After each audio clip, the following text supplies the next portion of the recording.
Liverpool ভক্তদের চোখে জল। সাবেক ফরওয়ার্ড দিয়েগো জোটা আর নেই। বৃহস্পতিবার স্পেনের জামোরা অঞ্চলে ভয়াবহ এক গাড়ি দুর্ঘটনায় প্রাণ হারিয়েছেন তিনি। দুর্ঘটনার খবর ছড়িয়ে পড়তেই শোকের ছায়া নেমে আসে অ্যানফিল্ডে।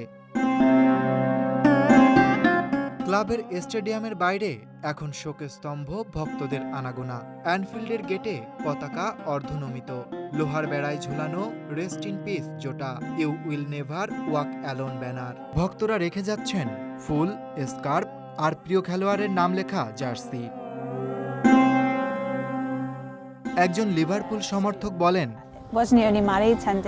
জোটার সম্পর্কে আজ সকালে আমরা যে খবরটি পেয়েছি তা হৃদয় বিদারক। তার মাত্র 10 দিন আগে বিয়ে হয়েছে।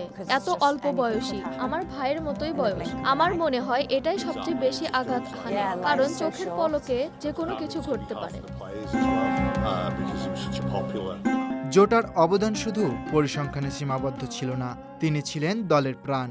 কেউ কেউ আশা করছেন শোককে শক্তিতে রূপান্তর করে মাঠে নামবে লিভারপুল। জোটার এক ভক্ত বলেন, এই মুহূর্তটা দুঃখজনক। আমি জানি না দলের জন্য এটি আর কখনো আগের মতো হবে কিনা।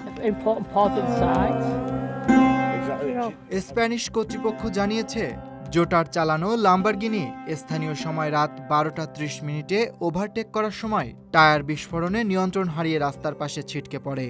জোটার বয়স হয়েছিল মাত্র 28 বছর। মাত্র 2 সপ্তাহ আগে তিনি বিয়ে করেছিলেন দীর্ঘদিনের সঙ্গী রুটে কার্ডোসোকে। দিয়েগো জোটা 2020 সালে উলভারহ্যাম্পটন ওয়ান্ডার্স থেকে লিভারপুলে যোগ দিয়েছিলেন। তার হাত ধরেই লিভারপুল জিতেছিল প্রিমিয়ার লিগ, এফএস কাপ ও লিগ কাপ। সর্বশেষ গত মাসেই জাতীয় দলের হয়ে পর্তুগালকে জিতিয়েছেন নেশনস লিগ। আজ তিনি নেই, তবে অ্যানফিল্ডের বাতাসে ভেসে বেড়াচ্ছে তার প্রতি শেষ শ্রদ্ধা। Jota, you will never walk alone. Aritra Basu, desk report.